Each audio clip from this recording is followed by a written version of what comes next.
and declared, "From today, painting is dead." He was wrong. Photography didn't kill painting, it freed painting to become conceptual. Things that couldn't quite exist when the only job paintings ever had was to be representative. Now, in her book, Ink Over Algorithms, which I hope all of you get a copy of and read, and as was said earlier, think about it and stay with it, Manjima's central argument is that AI operates on averages, it predicts based on patterns, and because of how it's built, it cannot put soul into storytelling. I lead AI at HarperCollins Publishers India, and before that, as was just said, I've also published books and worked very closely with authors. I completely agree with her. AI cannot be a writer, it can only assist one. But I want to do something for fun, which is I want to take her argument and complicate it a bit, because what else is there to do on a Tuesday evening? See, art requires making choices at scale. If you're writing a 10,000 word story, you're making 10,000 different choices. With AI, those choices reduce and collapse into maybe 1,000 choices. Fair? Right? We're all on this? But let's examine what we mean by choice. When photographers used film, you remember those old Kodak films? Every shot had to be framed, composition had to be thought of, you had to account for lighting. Making film photographs was expensive.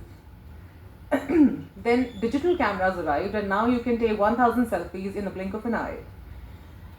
So in that way, has choice reduced? Because when you choose to take one photograph out of those 1,000 selfies you clicked, that one photograph for your Instagram story, or that one photograph for your WhatsApp status, which only your crush should see, that is still art, because the art here lies in the choice you are making.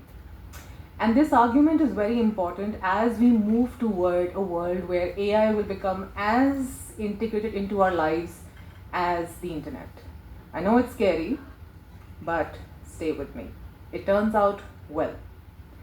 Now, this act of curation, of choosing that image, of choosing that caption, like I said, is art. There was this artist named Refik Anadol. What he did is he trained a model, an AI model, with over 200 years of the MoMA's art. MoMA is the Metropolitan Museum of Art. And the system he created generated these really trippy images as an amalgamation of all the art it had ingested. Most critics, obviously, called this, he's just made screensavers. But this is what the artist himself had to say about his machine. He said, with the same data, we can generate infinite versions, but choosing this moment, creating this moment in time and space, that is the moment of creation. AI generates possibilities, artists make meaning. But the question that I am often left with in any such debate or interaction is, who gets to make these choices in the first place? Have you all heard or read about Ted Chiang? He is an amazing author. If you haven't, please do read his books. They're fantastic. He wrote this long piece in the New Yorker, which talked about how AI can never write a story.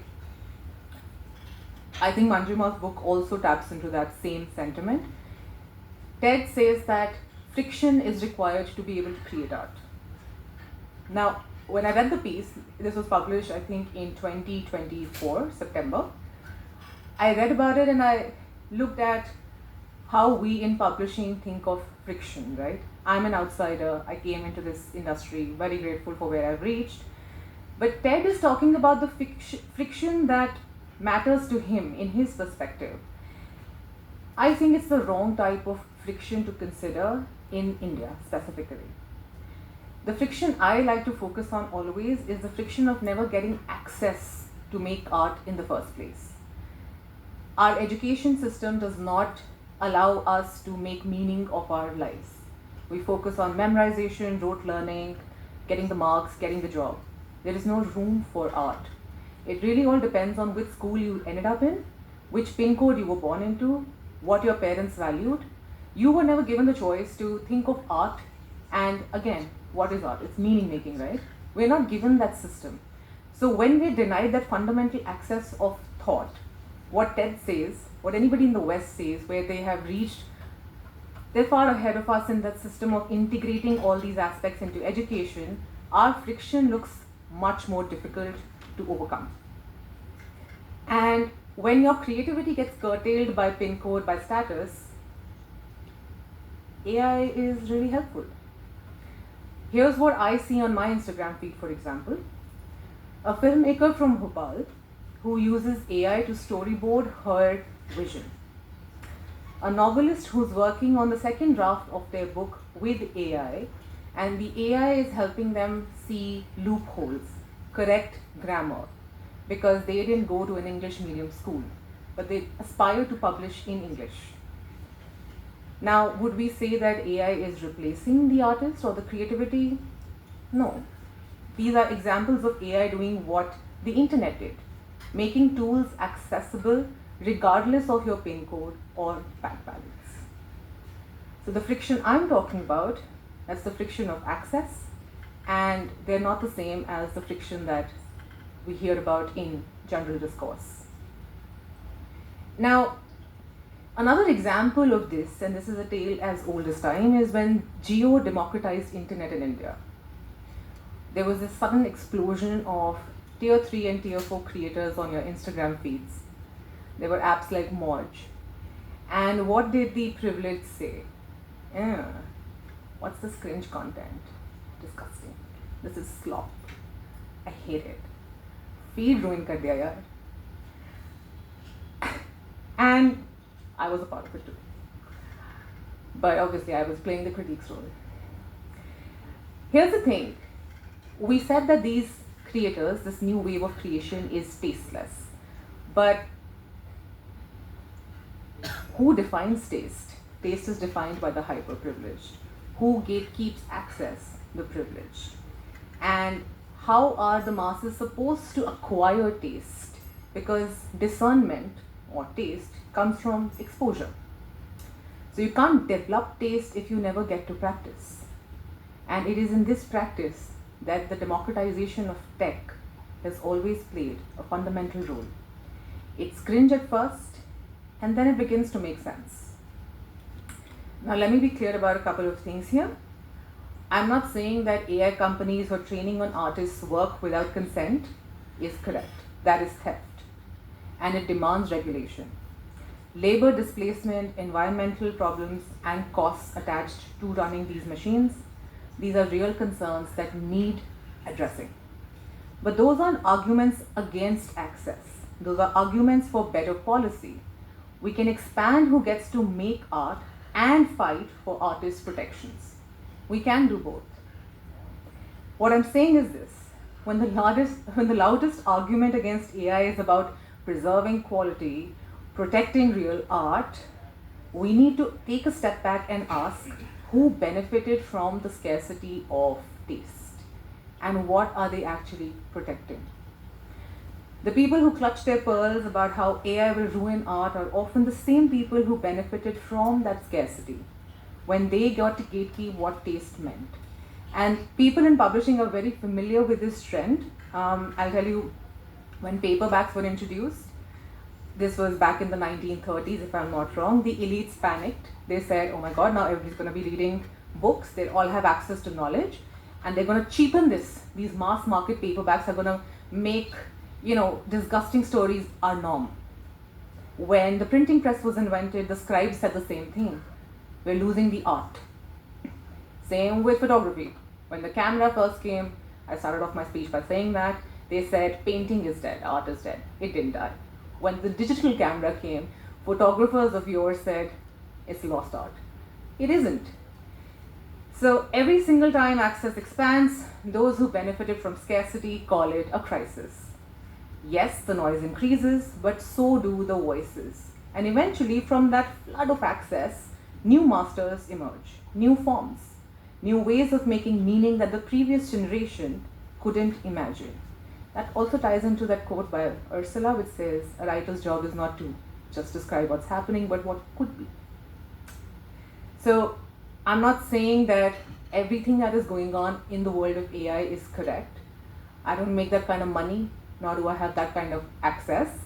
But all I can say as a tech optimist and a deep lover of the written word is that yes, there is no story without the storyteller, but maybe we can see a whole new set of storytellers with this new tech becoming a way of our lives. That's it. Thank you. I hope you enjoy the rest of the conversation.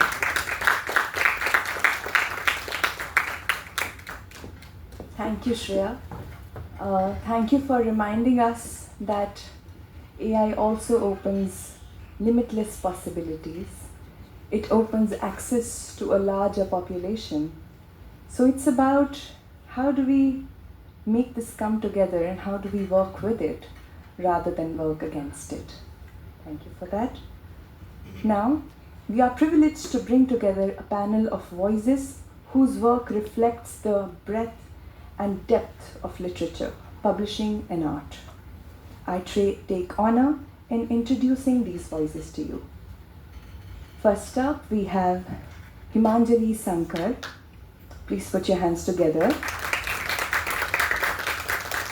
She is a writer, editor, and mentor.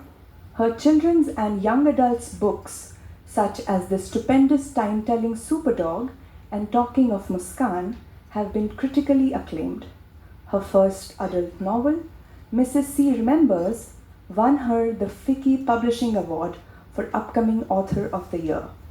And her young adult novel, The Lies We Tell, was shortlisted for the Neve Book Award. Himanjali has taught literature, served as a juror for prestigious awards, and spent 2 decades shaping the publishing landscape in New Delhi. May I please request you to come on stage.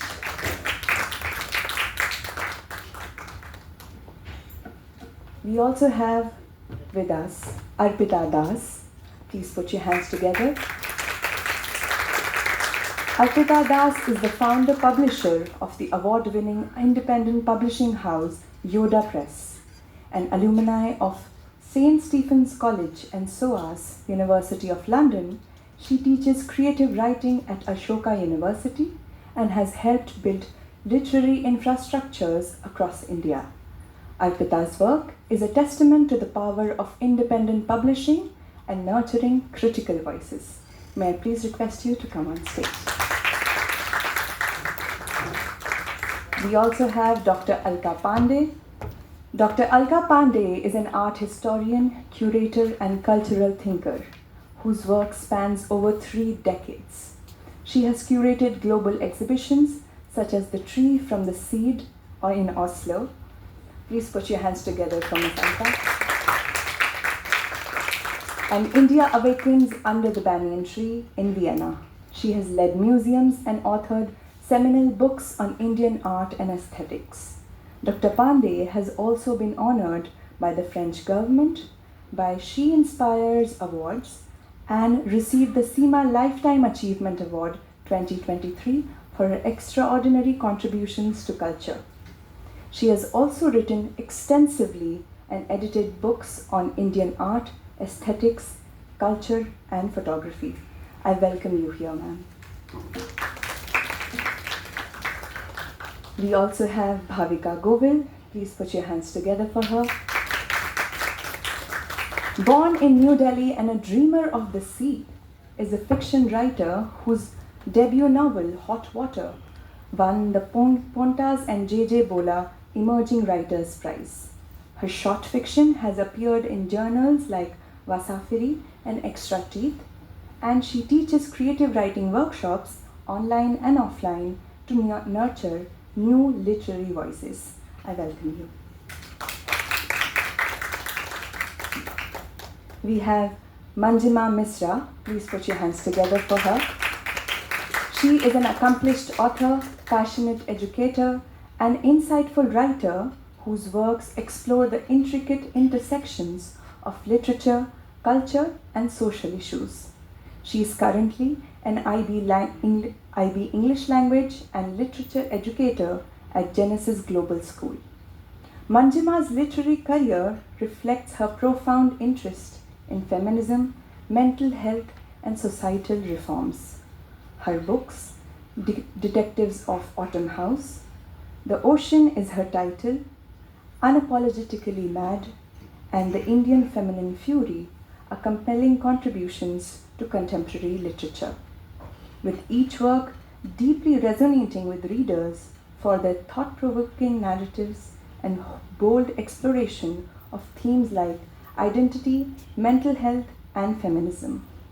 Her writing, equally sharp in articles as in books, appears in reputable publications such as The Telegraph, Feminism in India, Outlook India, Deccan Herald, First Post, News Laundry, The Quint, and The Indian Express. Please welcome on stage. Now, moderating tonight's discussion is Chirag Thakkar, Senior Associate Publisher at Bloomsbury, India, writer, performance artist, and Editor of the Year at the Publishing Next Awards. Chirag has guided some of the finest Indian non-fiction and fiction to publication, and his insights bridge creativity and publishing with a rare depth. May I please invite you on stage. Thank you. Now I request Chirag to take this conversation forward. Hi, is the audio clear? Seems to be.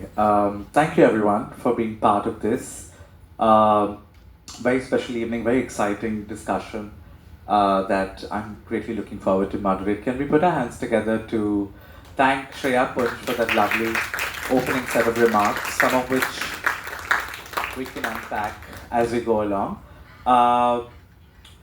Would any of you want to respond to Shreya's opening keynote first before we get into a set of questions? Anyone has a rebuttal, or should we sort of go with the flow of opening remarks that we may have prepared? Okay, great. Let's start then with Alka. You've been an intimate sort of participant, observer, actor, creator in the art world, in the world of art history, in museum practice. Is it on? Yeah, push that up. Yeah. Yeah. In museum practice, among other fields. And of course, that world too is not immune from the beast and the force that is generative AI, since it's come into our world. Broadly, what has AI had in terms of its impact in the art world and in museum practice and the practice of art history? Thank you, Chirag, for taking me first. I hate going first. By the time you reach the end, people are bored, tired, and you're also ready to be done. Anyway, thank you for moderating. I would now like to take off from where Shreya left. Shreya, I think, had done a wonderful kind of observation and the reach of what AI is doing today. She brought it together very well. On my end, I would say one thing, that with all things which are developing, mechanical learning is not, we can't keep ourselves away from it. It is going to come in, as Shreya also said. It is like digital photography. So when the analog gave way to digital photography, everybody thought the analog is over. There were purists who felt that digital is something, it's almost like impermanence and you can't get that tone, texture. But you see that the analog is still there. You see that the digital has its own value. In the same way, I will speak a little about AI, Chirag, but I feel I still don't know enough. one thing I definitely know is that it gobbles up data and creates new data. Of course, I feel that AI is a very, very necessary tool. It depends who's using it, who's playing with the AI. Rashmi, can you just show some images? I am in the process of curating the Patna Museum, not the Bihar, but the Patna Museum, where it's a very interesting kind of thing. It's actually between tradition and modernity. It's an old colonial building, and the artifacts are from the Battle of Buxar, 1764 to almost present times. Now, Bihar, as you know, I'll just take 2 minutes to give the context and then I get into the AI that you will see. Bihar, as you know, is one of our greatest, upholders of civilizational memory. Tangible, intangible, everything is there. It was the place where the First Republic started, the 16 Mahajanapadas came together, the Buddhist track, the Buddhist conferences, Yagnavalk. You have all the people from Bihar. It is the wonder that is Bihar. And I think our first president said, if you know the history of Bihar, you know the history of India, particularly northern India, in some ways. So what we started doing in this colonial building, because the new building, the Bihar Museum, it's Fumiho Kommaki, it's contemporary, it's minimal. Now this is an old colonial building at the back, which is going to be connected with an underground tunnel. So we started with the Ganga. Now the Ganga is something which is very much part of Bihar, Chhat Puja, everything. So what did we do? Now we didn't have enough kind of material space to put all the objects of, there's a lot of sculpture which is available, a lot of Ganga sculptures, paintings. We didn't have that kind of thing. And today now with people with the mobiles, the attention span is, well, less said the better. Sure. So yes. What we did, we started, Rashmi, can you begin with the Ganga Avartan, where the blue image, not this, the first one. Yeah. Now this is AI. So what happens, unfortunately, you're not getting a proper feel of it. What happens is the minute you enter the gallery, it's an immersive experience.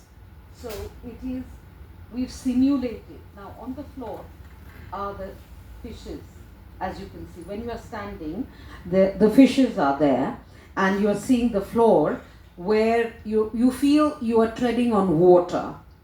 And you have Shiva, jisne Ganga ko Gangadhara, who's put the Ganga in the locks, and Ganga Avartan, with the Ganga descends, the descent of the Ganges at Mahabalipuram. So all that is simulated here. So the minute people walk in, you have that immersive experience. Now that would never have come if there was no technology, okay? We've done mappings, augmented realities, all that has been done. But somehow, can you just run the slides little by little, Rashmi? I just want to show you, these are the various aspects where we have used AI, okay? This is the external facade of the building, a colonial building. Just show that, yeah. Now this is everywhere. These are paintings, but again digitally done. Technology has come in. Next. Yeah, all this, just take it to the back. Yeah, this is going to be Chanakya. He's going to stand there, there's going to be a hologram, questions are going to be asked, AI is going to be used, anybody can ask a question and he will give the answers, but there will be a set of 100 questions. We won't have more than that because the poor man, he's not a sentient being yet. Next, please. Yeah, this is all AI. Next. Do we have a sculpture gallery picture, Rashmi? This is the Rajgriha, the first Buddhist Congress. Okay, now we just leave it at that. It's fine. I'll manage with this. Thank you. So this is a sculpture of an artist called Jayashree Barman, and she has made in bronze Ganga on a makara. Now when you stand in front of this piece, the experience that you have for those who are actually, not going there for a photo op or just running through things, but you're actually going there as a person who's interested in the arts. When you stand in front of this sculpture done by a woman artist and done in a way which is also contemporary, where you can understand, we've written a lot of text, the feeling, what I call is the rasa and bhav, the juice and the experience that you get is so different to when you stand under that immersive experience. Now today, Chirag, everybody is talking about immersive experience. You've seen Van Gogh do an immersive, everything is immersive, and you're looking at technology, you're being totally seduced by technology. But when you look at a show of Van Gogh's paintings, which I saw last year at the National Portrait Gallery, the experience was something else. And when I saw the immersive, this is of course a very subjective thing, but I feel that technology has flamboyance, it has play, AI has a definite role to play. It's very good for writing office where the language is bad. I'm so thrilled with ChatGPT because now I don't have to look at all the emails which my staff is writing. I know it's all done. But there are certain things where I am still very hesitant about. And what might those be, if you want to just give us a sense? As I said here, the actual rasa, the emotion, the ras bhav, that experience that you have with the object, with creativity. Now, if I were to write even on the Ganga and I put meta and it starts, no problem. But if I have to write about the Ganga and my own experience with the Ganga, ChatGPT will never be able to give you that. So I am a little ambivalent in the creative field about AI. I'm not running it down because I think in medicine, in defense, in office administration, I think AI is fantastic. But in the creative field, I am a bit hesitant, and I have colleagues here who are writers. I'm sure they also have opinions. But as a person who is, as a curator, and when I'm looking at art objects in particular, I may use it a little bit for communication, for creating the drama. We all need the drama. When today the new catchword is storytelling. I mean, even in museums, it's storytelling, this overused word, but in the narratology of anything, bits and bobs of that are useful. Yeah. Okay, that's a lovely note to sort of start on. This note of caution, of restraint, of just the right amount of experimentation, of sort of using it, playing with it a little, and seeing what results we get, and not becoming an AI evangelist or a tech evangelist overnight, which some people may have, and with Silicon Valley would insist that we all become all at once. But I wonder, this is of course opened us up to so many threads. I don't think there's a lot of contestation in the discourse so far over AI's generative AI's use in, let's say, basic communication.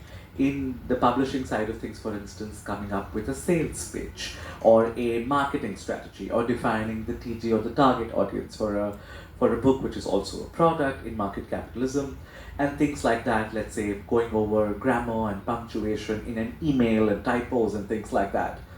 It is the bigger beast is whether generative AI starts to get used and starts to replace existing traditional creative processes and forms and technologies of the arts, the creative arts, and whether it's also some of the anxiety is also associated with whether it's also replacing the labor associated with traditional creating of the cultural industries.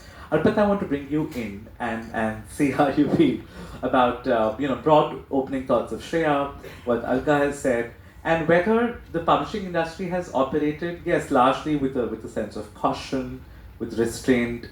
Part of it, of course, responded with a sense of with some hostility. Of course, we've seen various groups formed, and OpenAI and various creators have been sued for licensing fee to be able to purchase the books and produced work and copyrighted material that world over creators and publishing houses have produced, and OpenAI to sort of pay up upfront for it, like you would when you buy a Getty image for a book cover, for instance, or when you would buy Reuters data if you were writing an economics paper when writing on, let's say, the economic situation in the country. We've seen the publishing industry have a mixed response. How have things been at Yoda with this? Well, at Yoda we are much too small, so I don't think how we work within that office space does not represent really what's going on, because everything is being done by us ourselves. But I'll tell you something. I think a couple of things actually. First of all, I for me, when I talk about this, I have to wear my publisher hat or my writing professor hat. I mean, there are two hats in that sense, because You're also creating assignments, right? Yeah, because I teach writing at Ashoka, so it becomes a little different when I'm doing that. And actually, that is the point at which I feel I would like to intervene, rather than sort of at a much later stage of the pipeline, as it were. So as a pedagogue then? Somewhat. Beginning with, of course, the understanding that this is inevitable. And I think even as a writing professor, universities are bringing in AI policies. Ashoka is coming up with its own AI policy now. We are all, faculty is being consulted to come up with one, but individual faculty members already have AI policies. I have my own AI policy for my classroom, which is I teach both creative writing and critical writing. And there are a few things I follow, for instance, just to give you a sense. One of the things we do is, first of all, we are trying to talk to the students and tell them that, if you have used AI for editing, or for structuring your work better, or for brainstorming a difficult concept, then attribute it, as in have an attribution section at the end where you say you've used Gemini or ChatGPT or whatever for this purpose. The idea being, just to make it more sort of more of an atmosphere of honesty, and also the sense that no, I'm not surveilling you for it, but it should be something that you should be able to take on board honestly.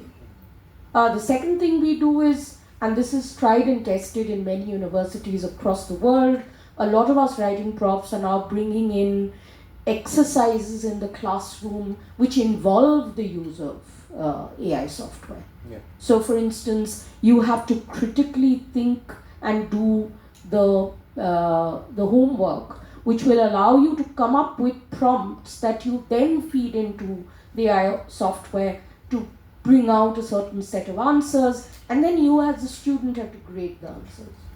So what's happening then is that they are actually engaging with the whole gamut of sources, and they're also doing the sort of synthesis across sources to be able to grade the summary that the ChatGPT exercise throws back at them.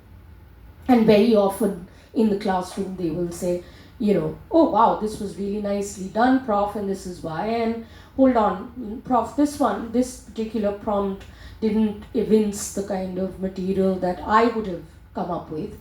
At that moment, in that moment, my job is done, because for the moment, they're continuing to think critically, right? And I'm also able to, enabling them to see that they don't have to go to ChatGPT for every small thing, that they can make a decision what they want to go to it for, much like what Alka was saying and also Shreya before. The other thing that we are doing, though, is also sort of, taking on board the fact that I think I read another article in New Yorker which came out, I think, just a couple of months ago, where this economist is saying that GPT-4, if you give it a prompt that it needs, give us a summary or give us an essay which takes on board this person's theories and learning and evidence and etc. And what comes out of it right now didn't quite do the job. But he feels that by GPT-6 it will. But that by GPT-6, people will be able to get AI summaries or AI generated essays which would not have been written by Chomsky but will be absolutely in Chomsky's voice. Yeah. Right? So we're moving towards that.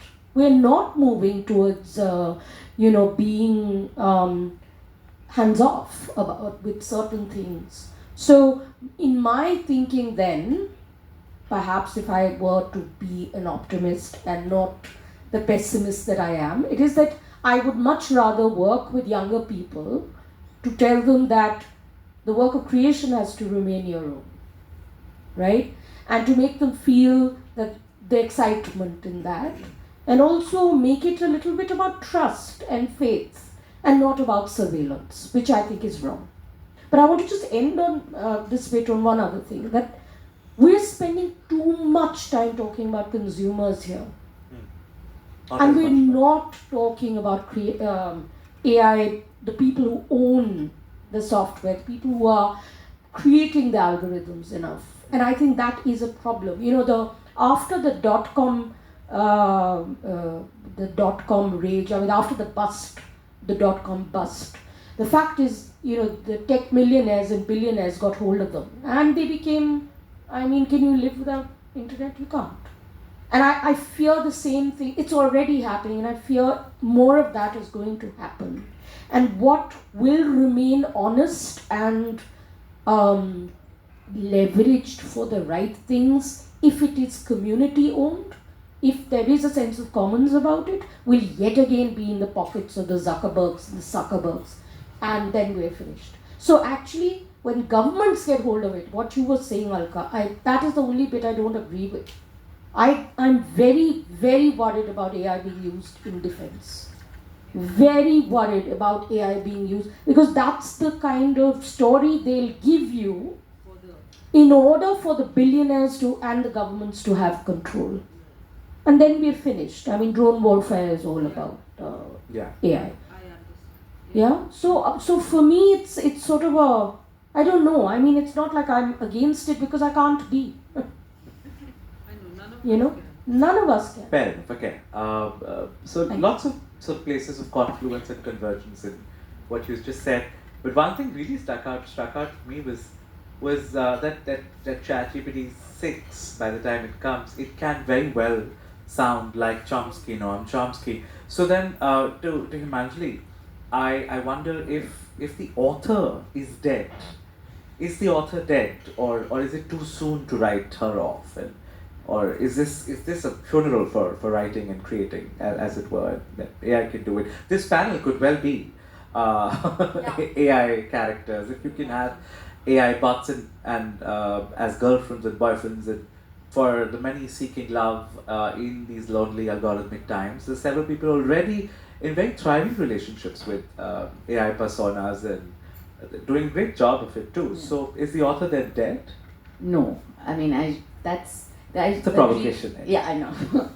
So the thing is, I agree that we have to be cautious about a lot of things when it comes to things which Arpita spoke about. But when it comes to a sort of deeper idea of writing and creativity, I think one can almost be a little, as of now, a bit smug about it, almost to say that certain, like it's certain things cannot be done by AI, and I'm very sure it can't be done in, well, I think never. It's like the Ted Chiang essay that Shreya referred to, and it also talks about the kind of choices we make while writing, and how the choices we are making, there's millions of choices we are making without realizing how much of choice we are exerting when we are choosing even a word.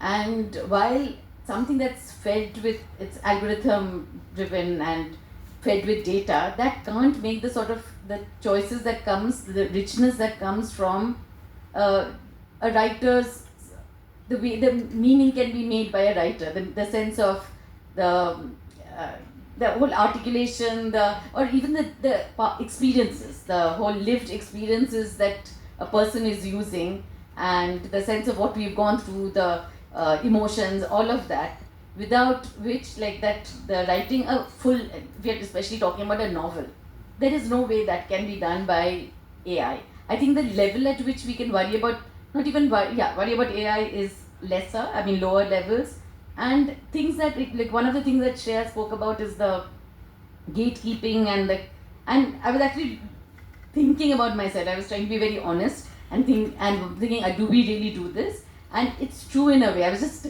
suddenly remembering this. I mean, it's just a personal thing. I was reading LinkedIn recently. I'm not naming anyone, but I saw a really well-written paragraph about something to do with marketing and promotions and all of that. It was written by somebody I've worked with before, who I know does not speak in English, who I know could not have. Well, it's obviously written by. So I know when I read it, I was like smirking a bit. But then what Shreya said made me squirm a little, because I was thinking, am I doing this gatekeeping thing? I don't want the democratization of, I mean, some skills which we tend to think that, these are my, like, kind of putting myself on a higher pedestal. And at some level, it was that, and also a sense of, like, I knew it was so well written in a way that when I have to make a short post, it would have taken me a little time to have framed that. While this person, who I know could not have done it himself, had done it, and I'm assuming it was done very easily and happened fast.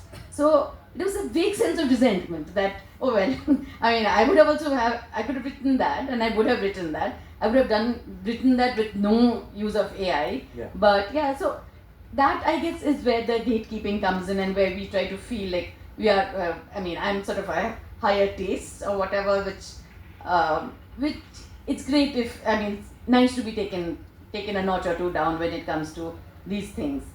But apart from that, it's hard to, it's again like what we were talking about photography when it came in, and how that initial sense of stress, like you're stressed about how is this going to replace that, but that's never the case. It's a certain niche it creates for itself.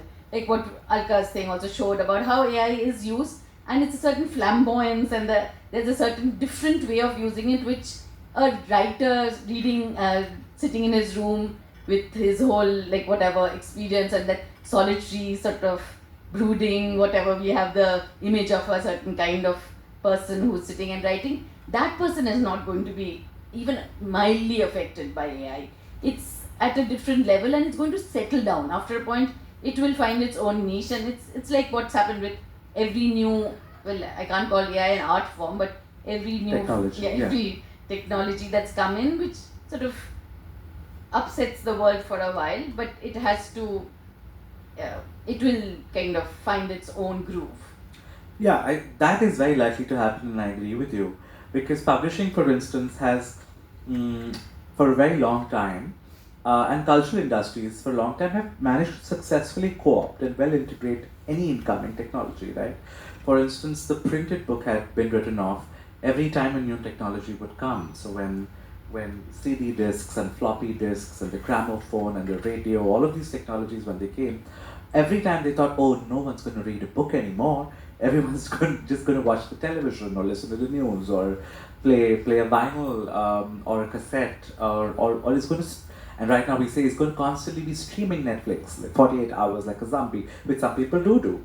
And sometimes even I have. But that doesn't mean the book is going to die. And when ebooks came and when audiobooks have now come, we managed to integrate various technologies. And given that it's largely been a for-profit sort of space, it's manage to integrate that technology too. And of course, AI has so many other aspects when it comes to disability. Disability access of speech, instant speech to text conversion. We've had AI used by various differently able people for quite some time, way before the ChatGPT sort of zeitgeist. When it comes to audiobooks, I think it's going to save us a lot of cost and quickly turn out audiobooks. Again, a question of access. There's a lot of conversation on translation, and it's but revolutionary potential with caution in just making, again, a point of access, in just making writing and content available for various people who may not have access to English or to Spanish or to Bhojpuri, Magahi, call it what you will. So it's going to possibly revolutionize, and you may have a rebuttal to the translation bit? No, just a comment. Yes. There's something I've been thinking of. Couple of things. One that, I have every year now, I think we have about somewhere in the range of 46 to 50 first generation university learners at Ashoka. And who the hell am I to tell these people not to use AI to turn in the numerous assignments that they have to turn in? I think gatekeeping is a very big part of this discussion, and I think it's not really about taste. It's just because all this happens in English, and you happen to know English better. The guy who you were reading, perhaps if everything were Hindi, he would have been way better than you, and his taste would have dictated your mediocrity. So I do think it's a huge part of this. And I think that, I think Shreya, I didn't repeat that bit because Shreya said it perfectly. I just want to bring in the fact, the marginalizations in our country, caste-based marginalizations in our country and everything else. If you take that on board and you see what AI is going to do or is already doing, I would instantly keep quiet about the creative aspect. At least for some time. Let's get the right side of the stage involved now. I don't know how by design or by choice it's become such, but Bhavika, let's get you in. You've of course published a debut novel. Did AI help you at all in, let's say, refine your draft, or did you consult AI, or the next works that you might be writing? Is it going to be a tool that has come handy to you, or will come handy to you? Well, first of all, thank you for the question, and thank you for organizing this, Manjima. And the keynote speech, Shreya, was very thought-provoking, and I want to respond to everything that has been said so far, but I will have to choose one starting point. And something that seemed to be a common conclusion is this sense of inevitability that we have, that as much as we may have our personal opinions on AI and technology intercepting the creative process, the human creative process, it is like standing in front of the sea, one human trying to stop a rising tide. And not only is it a rising tide that can wash you over in an instant, but it's also changing every second, so you don't know the nature of the beast that's going to come and engulf you, and what monsters might lurk underneath, and maybe you'll survive it and be completely fine at the end of the wave, or perhaps you'll absolutely be drowned and washed over. So it is that precarious point at which I, as a debut author, stand, and I'd like to tell you a personal story. Please do. Which is that I began writing my novel 5 years ago. And perhaps AI was a conversation in tech companies and everybody knew about it, but I was absolutely not aware of what was coming our way. So in 2020, when the pandemic hit, is when I began writing this novel. And I wrote it in isolation with the help of a few human friends and writers who gave me feedback. I had gone for my master's, so I primarily went for that, for the community, for the companionship, for the editorial feedback I might receive. And it helped me so much. I worked on it for 3 years, and then came 2023. Now, 2023, the summer of 2023, you may all remember as the time where the only thing that anybody could speak about was AI. it was the only conversation you could hear if you passed a single human being, if they were not living under a rock or dead. So, and that was the time when my agent said, so, can I have your manuscript? I think this is nearly done, and I'd like to send it over to some publishers. So so how it ordinarily works is that you have a literary agent who represents you, and they take your manuscript to publishers, so they're the middle person to help you get that contract, to help you get your book published, particularly abroad, but increasingly so in India as well. So I'm sitting there, cocooned. I was in London at that time, at my desk, getting backaches and working on drafts and endlessly changing one word and one sentence and this flow, and the world around me can speak about AI. Honestly, it was rather existential for me at that time to be going out with a manuscript when I could see the future sort of crumbling in front of me. 2 months later, I had a book deal with HarperCollins, very exciting, and we began the process of working on the manuscript with my editor. A few months later, when the book was going to be sent for publishing, this year in fact, in April, I got a message from my editor saying, I'm sorry, we'll have to hold up this file. I have a mandate that has come in from the global office of HarperCollins, and we need to edit the copyright page immediately. And so I checked what were these changes that they're speaking of, and they had added the line that no part of this novel, no part of this work can be used to train generative AI. And there was that was the first instance of it creeping into the legalese related to art making that I had seen in a personal level. Okay, I said things are changing. I said to my editor, but I guess it's a good thing that they have introduced this. I think my book was the first one in their India office to have that, to carry that line, this disclaimer in the copyright page.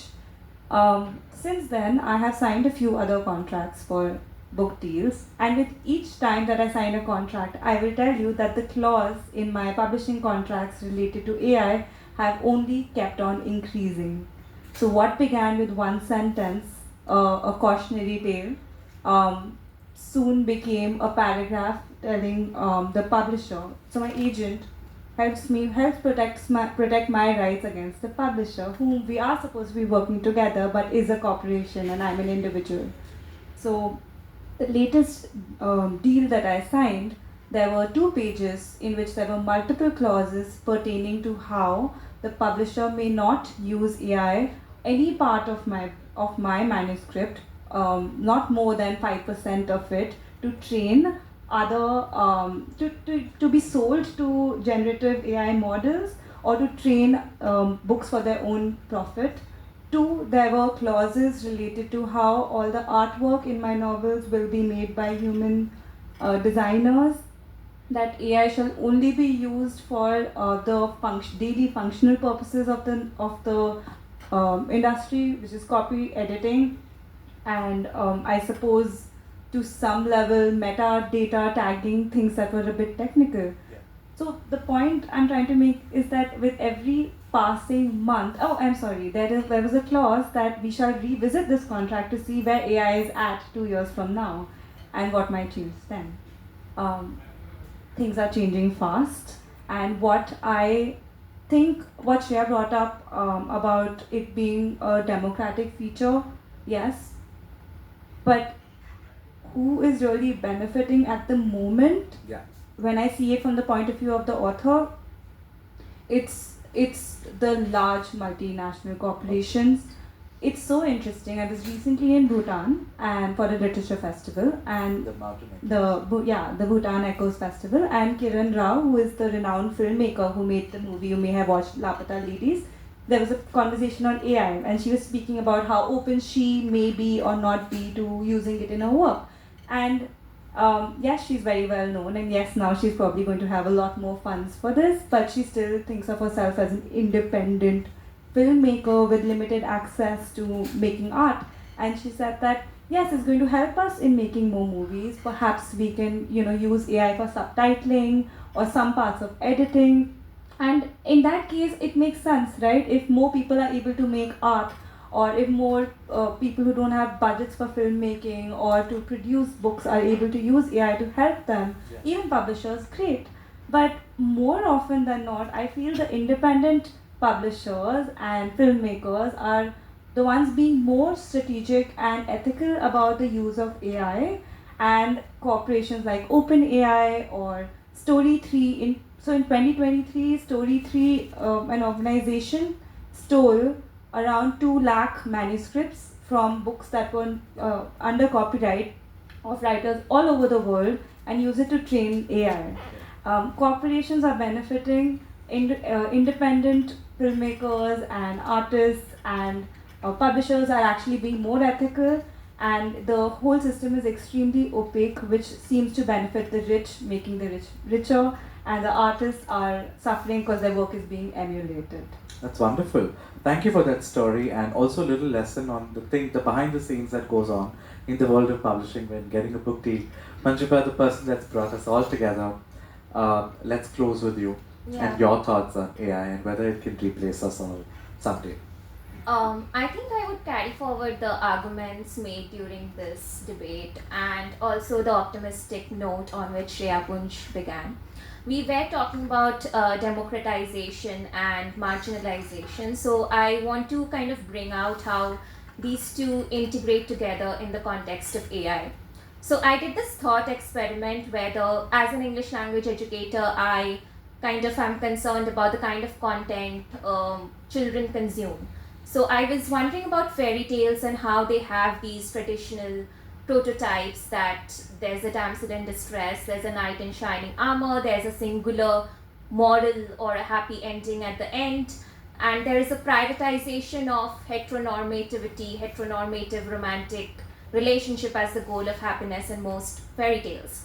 So I did this thought experiment with ChatGPT and Google Gemini where I gave prompts like re-articulate Snow White such that Snow White's physical beauty and fairness does not determine her destiny, or rewrite Cinderella from a context where she exercises her agency of choice in terms of determining her own happy ending. And with stories like The Little Mermaid and Beauty and Beast, I did this prompt that emphasize platonic friendships and over romantic relationship in these stories. So ChatGPT came up with very good rewritten responses. So I was wondering if we could kind of use these as model texts for children instead of the original version. So that's the kind of optimistic tone I would begin with.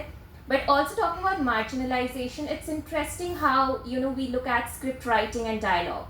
If we look at certain African American novels like The Color Purple by Alice Walker, for instance, you will see how Alice Walker has used grammatically and syntactically inaccurate sentences to represent the uneducated characters in that novel. So can AI kind of exercise that kind of narratological discretion? How to represent the culturally dynamic and ever-evolving linguistic and cultural context while reflecting that particular community in their writing. So that is one, and I think there is something that I mean you brought up Audible and how there is this also the subtitling and everything. So I mean, when we talk about the spoken form, the dialogue form of writing, we also think about how the natural spoken language needs to authentically represent the cultural and linguistic context. And the tricky thing here is that language is evolving and dynamic moment by moment. So is AI able to kind of reflect that? And I would carry forward Himanjali ma'am's argument also, where she said that as writers we make millions of choices. So when I say, you write a semi-autobiographical novel, let's say like Charles Dickens did in Great Expectations or David Copperfield, and you will automatically, you might think, okay, it has to be in past tense like most narratives. But Lawrence Stern, who was writing this book Tristram Shandy, which was also a sort of a semi-autobiographical novel, he made the narratological decision of using present tense to show a sense of urgency in what he's writing. Similarly, if you talk about, like, in terms of lived experience, we are talking about semi-autobiographical novels. So can AI reflect life histories is something that we keep questioning. So for example, can AI theorize simultaneously while experiencing the exteriority of life in real time? Similar to, let's say, what Virginia Woolf does in A Room of One's Own. She walks across the landscape of Oxbridge and goes through the corridors of British Museum, and she comes up with these feminist theories simultaneously. So that simultaneous process of coming with abstract conceptualization based on real-time events, I doubt whether AI can do it anytime soon. And I mean, I'm also thinking about integrating it with issues such as climate change crisis. Like, if I, as a writer, am being affected by the rapidly evolving climate change crisis, how does that affect the mood and tone of my writing? So think about romantic poets like Wordsworth, who were, when they were writing Daffodils and Tintern Abbey, they were kind of reflecting the kind of environment, the natural environment that they experienced. So can AI record the kind of rapidly erratic climate change crisis that is happening the way I can, as an author in real time, represent in my writing? So these are like some of the narratological decisions that I wonder whether AI can make. And I'm also thinking about whether AI can challenge centuries of theorization in a completely new form. So for example, when Salman Rushdie wrote Does Commonwealth Literature Exist in Imaginary Homelands? He was questioning whether this terminology, Commonwealth literature, is it even applicable, because there is no unifying foundation for Commonwealth literature according to Salman Rushdie. So he is questioning decades of post-colonial literary theory. Similarly, when Judith Butler is questioning centuries of feminist concepts, like this distinction between sex as a biological construct and gender as a social construct, she puts so many centuries of feminist theory into a question mark. Is that something AI can do? I'm really skeptical about whether it can challenge long-standing theories with such innovation and brilliance. And I would like to conclude this kind of panel discussion by saying that I personally think that the human storyteller will continue to thrive as long as we stay as trend setters instead of trend followers. Thank you, Manjima. That's a lovely note to end on. Do we have time for questions or? I think Okay. Does the audience have any questions? Perhaps we can take a mic around, or comments, or we can sort of move to the next segment. Does anyone have? Yes, we have a question in second row. Is there a volunteer who could help us with a mic? Thank you.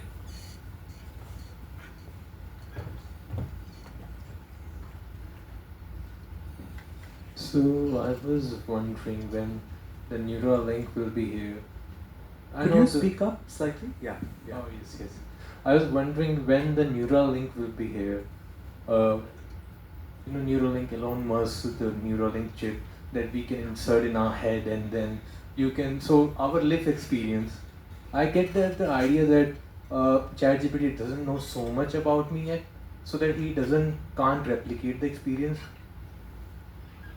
But at the same time, I was wondering when the Neuralink would be here, wouldn't it be able to this time he knows everything around my head, every memory is now connected. Wouldn't it be able to replicate it better than me? Likely, but it's a technology to come. And so far, the subject of Black Mirror in all the speculative fiction that we've seen. But sooner, it's on its way sooner than we know, yeah. Which is why I don't buy this, I don't drink Do you wish? I don't drink this Kool-Aid anymore of the author's not dead. I think it's coming. Which is why I think we're asking the wrong questions. The question is not, can ChatGPT do this, can ChatGPT? Of course it'll do everything. I mean, I grew up reading sci-fi authors, everything they wrote in their novels is coming true today. are we going to be so smug and sit there and say, oh, this is not going to happen? Of course it's happening. Of course it's going to happen. Literally. I mean, mobile phones were laughed at one point, right? So I think we have to ask the other questions. I mean, the question is, how are we going to use this technology? Who's going to have control over it? The contracts is an important point, and it's true not just for Mark Zuckerberg, it's important for HarperCollins. You're big enough. What are you doing with it? Right? I think that's really important. Those are the questions that are really important. And also the fact that are we truly, genuinely also getting our Gen Alpha and whatever comes after ready to use it in a way that it does not start creating for them, and then the robots take over, which of course every sci-fi author has also written. So frankly, I think it's going to happen. Asimov said it long ago in Foundation. But what was the news article today that they're introducing AI in class 3, grade 3 in government schools? And everybody's saying, what is wrong with them? You know what? I think I'm a contrarian there. I think it's damn good. I think grade 3 is a kind of intelligence that all of us would crave. We've lost it all.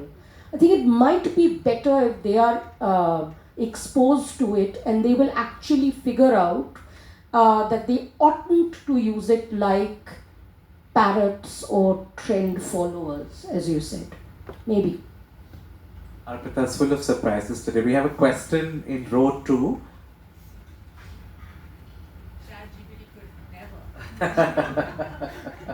Hi, thank you guys first of all for this excellent presentation. I work in the publishing industry independently myself. My name is Priya and I'm an editor and I run Editors at Layer.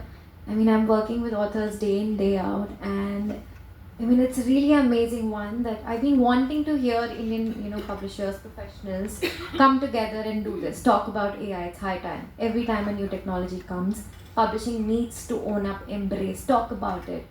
And yes, I can feel the optimism, I can feel a little bit of resentment, but I know that it has threatened us in a huge way. And Arpita, I'm so glad you said it, that we need to talk about who's using it and how. So thanks for that. Just small little anecdote I want to share an author of mine that I'm working with. Please do. So I'm working with his second book right now. He's got a couple of ideas. Like most authors we work with, they have 10,000 ideas, a few books out, a few books still in the pipeline. And I'm working with this thriller of a book, and I can sense, because I read every day, and I can sense there's some AI assisted work that's done, and I know that he's creative enough to be able to use it. He talks about AI, he works, in the legal industry, so he knows how to use it and all. And then I chance upon, and we've had a good chat on AI and everything, and I chance upon his debut book and I start reading it, and I can instantly feel, it's just ittefaq, I see that he's writing the debut book which came in 2018, of course no GPT then. It was so much better, and I know that he's used AI to help him, it's completely fine, I'm embracing it. But I could see that maybe there is a sense of, not desperation but hurry to get there. And when you do that, out of that sentiment, you're probably suppressing your own, what is it called, like that experience, the word we're using for the lack of a better term right now, it's not experience. Tomorrow, it will become sentient. So who knows? But I sometimes feel like authors also need to be in this part of the conversation more and more so that they know it's okay to use it. But if you have a strength, don't suppress it. Because it was faster or easier, especially for creative works. Maybe for non-fiction, it's slightly different. Yeah. Thank you for that note. Yeah, sure. Response here, and then we'll go to row 4 there. Yeah, that's just a very interesting anecdote, and I guess from my perspective, I do agree in that I always say that writing a novel or writing a book is like creating problems yourself and like really complicating life for yourself and then having the only answers.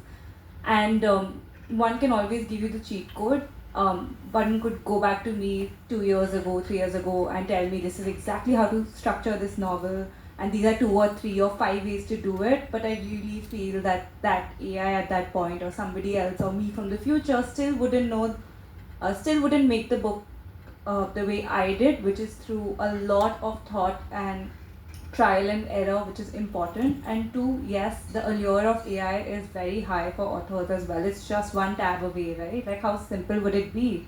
But a lot of us, especially who are writing literary fiction or which is stories about human beings, about our lived experiences, using a tool to hasten the understanding of the human experience or to distill it would be very productive. Because when I'm writing it to understand myself, and when I'm reading to know that there's somebody else who's felt the same way as I have, and I would really not care for a machine to have thought to have felt the way I have, you know. A question more? Yeah. It's not a question, sorry. I just have like a comment, but I think Priya like brought up a really interesting point, which is like something that you explained it in a much more articulate way based on your experiences. But like, I wish an author had the time and the resources and the space to go over 10,000 choices instead of having to replace it for like 1,000 to save time or to like make sure that, you know, the publishing house or, you know, the corporation gets a large amount of money. I wish we had time to, you know, dismantle structures that do gatekeep people from publishing books and making art. I feel like that's also a really, you know, important point. I wish we I mean, I don't know if this is pessimism or optimism, but like, I just wish we had time to like deal with these larger questions of why it's becoming so powerful and why we're also going towards it. And yeah, I'm just wanted to say that, you know, that space, I wish, you know, you could work on things with more with resources kind of handed to you, where you had that, where authors did have space to kind of deal with those questions. And like, I mean, I've seen like arguments over like full stops and like, you know, in this poem, or for example, it should go here, and in this poem they need to be completely removed. And if I was to feed that information into like a bot or ChatGPT, it won't be the same, because it's not a standard, it's not a generalization I'm making for the entire book or the entire poetry collection. So yeah, thank you for bringing that point up, because that's constantly what's going through my head. It's like, I wish, like, no. Anyway. Thank you for that note. We'll take a final comment or question. We also have person one in back. Okay. black? Okay, then if you keep it brief, why not? We'll keep it brief and then we'll wrap it up. We'll skip the fireside chat because that's we're way past the allotted time, and then wrap with this. Hi, one of the first times I'm here, glad to be here, lovely session. Speak up a little bit. I'm sorry. Lovely session, first time I'm here amongst authors.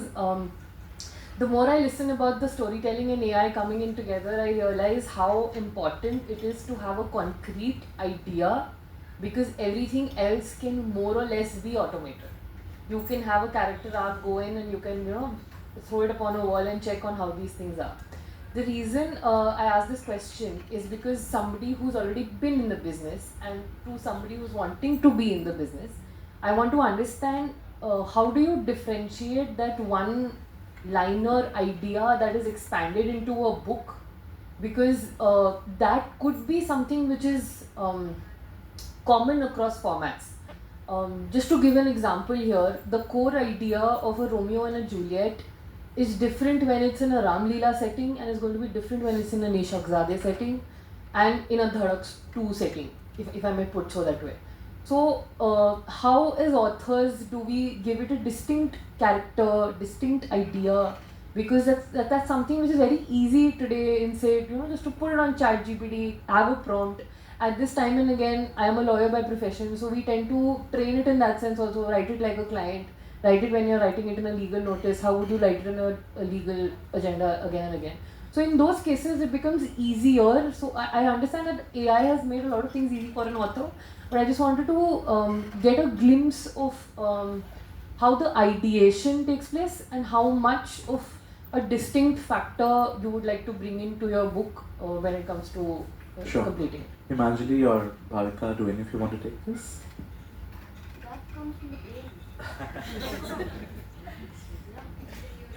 That is still Yeah, I think I actually didn't get the question. What was it? you want to distill it once more? Yeah, just to like the one line. What's the one liner you choose to make it into a book, and how does that change in a different context? That's different ways. That's, I mean, I don't think AI can help with that at all. Because if there is this book which you're writing and it has to be yours, the ideas are yours, like what I mean, as of now we do not have the neural thing embedded in, I mean, something, there's nothing, it's coming from ourselves, and it's very basic to who we are and how I think and how I want to write, and all of that these are choices that for a full-length novel, as of now, there is no shortcut. I think it has to be you writing and deciding where you want to take it. Thank you. And just to add to that, for instance, with genre fiction, of course, you can feed in kinds of characters or settings, which is formulaic, right? Like in cases of romances or love triangles or rom-coms, it's like person A meets person B, typically start hating each other, but they inevitably end up together in the end, in whatever form they choose to be. So with formulaic and genre fiction, it's easy to sort of have a prompt and things like that. But a lot of writing, a lot of creative process is also driven by stream of consciousness.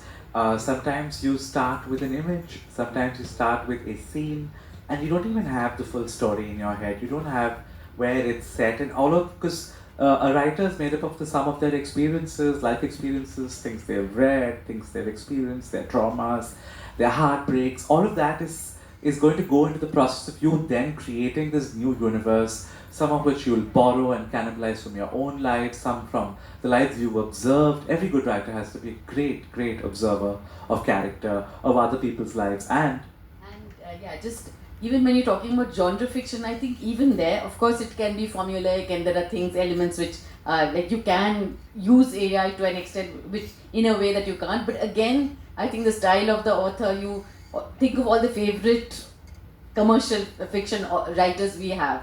It's also an art. It's a complete art. I mean, it just comes completely from the author. And I think again, there also it cannot be replaced. I think in genre fiction it can be helpful perhaps to give you a bit of a prompt or a launch pad, but it cannot possibly yet replace. We'll see when this ChatGPT 6 comes and whether it can sound like Chomsky. At the moment I feel not, because it's very easy when we get submissions. On a daily basis we're assessing what we say no to. Primarily the job is what we say no to and what we say yes to. We can very easily tell AI writing at this point. We're scared of the day when we won't be able to tell, and what do we do then? That's what Arpita has been hinting us to think about. Anyone wants to add to? I just wish we were not chasing the next like AI Chomsky, but had something original coming. Why are we trying to replicate things, people who said what they had to say? Why are we not making something interesting happen instead? And then letting the living authors say what they have to say, Yeah, and also when it comes to the thing that you said, it's perfect with a lot of fiction. You don't actually, I can tell you because I'm in the process of developing whatever will be my next book. I don't know what it is, I just have an image, I have a character, and I assume 3 years from now, when I'm told to by my editor or my agent, I will have to think of what the book is about. But as of now, it's just me following the story, and that would be quite difficult to do if I put parameters for myself. I did that. I said this is going to be a book about XYZ, and I've strayed away so far from it already. So yeah, that freedom is required of exploration. And every once in a while, we want to come across works ever so often that we find it, because we want to constantly box and bracket something, because I have to eventually go and talk to my salesperson and make him and her or them understand in a sentence what they're going out to sell, because they've not had the luxury, the elevator pitch, they've not had the luxury to read something, but there will come works that are simply unslottable, undefinable, unboxable. I'm currently reading a novel right now, which is so exciting, unlike anything I've read before, which defies, definition, and that's all I can say at the moment about it. One final question in row 4, and then we wrap. Or comment, I don't know what it is that you wish to say. Hello, greetings. I'm a master's student and I'm currently pursuing masters in English. So there are usually times in the classroom when we are unable to find like a meaning to a particular piece. Specifically, we had our examination today, and we were unable to find this particular piece by Rita Duff, that is Arrow. And our teachers came up to us and they say, maybe you can chat GPT it. So what do you think, like specifically to Arpita ma'am, can you tell us about the teacher-student relationship that is getting hampered because of this AI dependency that we have? Because clearly we did not get a good answer out of it. We struggled a lot to like find a good meaning, like feeding multiple prompts to it. But again, we had the kind of dependency on the teachers because they were helping us, but they clearly did not, and they asked us to like move to chat GPT. So can you help us, like how do you think this narrative and teacher-student engagement is like getting deteriorated with this? No, I don't think I can help. I see it as a problem.